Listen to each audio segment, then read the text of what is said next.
Assalamualaikum warahmatullahi wabarakatuh. Anak-anak kelas 7, baiklah hari ini kita akan membahas tentang akhlak tercela kepada Allah Subhanahu wa taala sebagai materi akidah akhlak kelas 7 di semester genap. Ada dua tema besar yang akan kita bahas pada kesempatan kali ini. Yang pertama ada sifat riya, yang kedua ada nifak. Ya, ada riya dan kemudian ada nifak. Nah, silakan perhatikan ada dua buah gambar. Ini yang ada kaitannya dengan riya. Riya itu dalam bahasa Arab artinya memperlihatkan atau memamerkan. Secara istilah riya yaitu memperlihatkan sesuatu kepada orang lain, baik barang maupun perbuatan baik yang dilakukan dengan maksud agar orang lain dapat melihatnya dan akhirnya memujinya. Itu riya ya, seperti misalkan mau sholat dipoto, kemudian sedang bebersih atau apa dipoto ya, sebagai dengan niatan untuk memperlihatkan amal kita.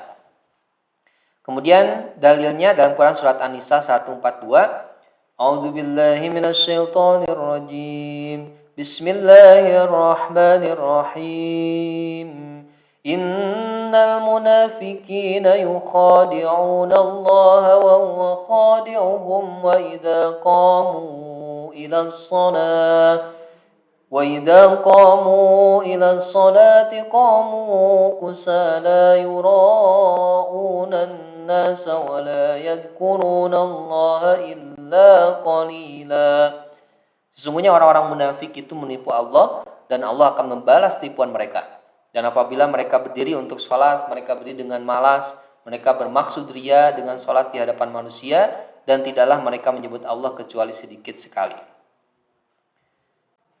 Riya terbagi dua anak-anak. Ada riya jali, ibadah atau kebaikan yang sengaja dilakukan di depan orang lain dengan tujuan tidak mengagungkan Allah, melainkan demi mencari pujian orang lain untuk kebanggaan atau tujuan selain Allah. Selanjutnya ada riya khofi, melakukan ibadah atau kebaikan secara tidak terang-terangan, tapi dengan maksud agar dia dihormati, dimuliakan oleh masyarakat. Riya khofi merupakan penyakit hati yang sangat halus dan samar, yang ujungnya sama dengan riya jahli, yaitu mengharap pujian dan sanjungan dari orang lain. Sehingga hati-hati. Contoh perbuatan riya. Seseorang menyumbang masjid di hadapan banyak orang dengan maksud agar orang banyak menilai dirinya sebagai orang yang ahli jariah. Seseorang siswa senang melaksanakan sholat duha atau duhur dengan harapan supaya dapat nilai dari gurunya. Nah, hati-hati nih. Bapak Taupan membantu pesantren di kampungnya dan supaya panitianya dan mengumumkan dari hasil sumbangannya dengan maksud agar jamaah menilai dirinya ahli penyumbang.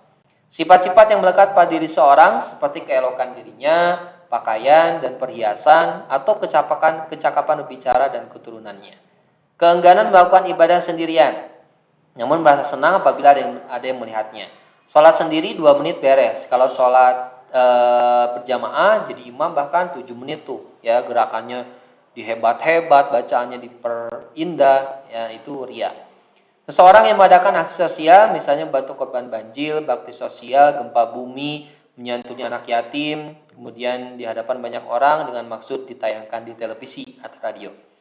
Keengganan melakukan ibadah sendirian namun merasa senang bila ada yang melihatnya. Nah, ini sama ya. Akibat negatif. Nah, ini harus kita tahu anak-anak. Apa sih dampak negatifnya? Pertama, menghapus pahala amal kebaikan. Jadi sehebat apapun amal kalian menyumbang 1 miliar ke masjid, maka hapus seketika oleh Allah Subhanahu wa taala dan tidak dijadikan sebagai amal ibadah. Yang kedua, mendapat dosa besar karena riya termasuk perbuatan syirik kecil. Yang ketiga, mendapat dosa besar karena riya termasuk perbuatan syirik kecil. Ini sama ya. Nah, bagaimana sih cara menghindarinya? Memandang semua makhluk itu tunduk di bawah kekuasaan Allah. Itu ya, cara yang pertama. Kemudian melatih diri untuk beramal secara ikhlas walaupun sebesar apapun yang dilakukan. Jadi ikhlas itu penting. Berusaha menyembunyikan dan merahasiakan ibadah dari orang lain dan ridho terhadap semua amal untuk Allah. Mengendalikan diri agar tidak merasa bangga apabila ada orang lain yang memuji amal baik yang dilakukan. Mengendalikan diri agar tidak emosi apabila ada orang lain yang meremehkan kebaikan yang dilakukan. Mengendalikan diri agar tidak emosi apabila ada orang lain yang meremehkan kebaikan yang dilakukan. Yang kedua ada nifak. Apa sih nifak? Nifak itu dari kata nafiko yang artinya salah satu lubang tempat keluarnya yarbu atau hewan sejenis tikus dari sarangnya. Nifak juga berasal dari kata nafako yang artinya lubang tempat bersembunyi. Sedangkan menurut istilah, nifak itu sikap yang tidak menentu tidak sesuai antara ucapan dengan perbuatannya, orang yang melakukan perbuatan nifak disebut dengan munafik. Nah, jadi orangnya itu disebut munafik, sifatnya adalah nifak. Seperti ini nih, bermuka dua. Ya, di hadapan orang baik, di belakang tidak baik. Nah, seperti itulah gambaran orang nifak atau munafik.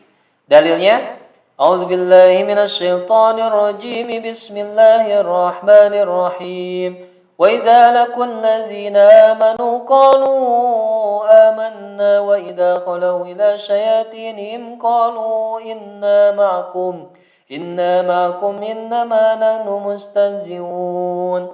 Dan bila mereka berjumpa dengan orang-orang yang beriman, mereka mengatakan kami telah beriman. Dan bila mereka kembali kepada setan-setan mereka, mereka mengatakan sesungguhnya kami sependirian dengan kamu, kami hanyalah berolok-olok. Nifak juga terbagi dua, ada nifak i'tiqadi, ada nifak amali. Apa itu i'tiqadi? Suatu bentuk perbuatan yang menyatakan dirinya beriman pada Allah, sedangkan dalam hatinya tidak ada keimanan sama sekali. Dia sholat, bersedekah, dan beramal soleh lainnya, namun tindakannya itu tanpa didasari keimanan.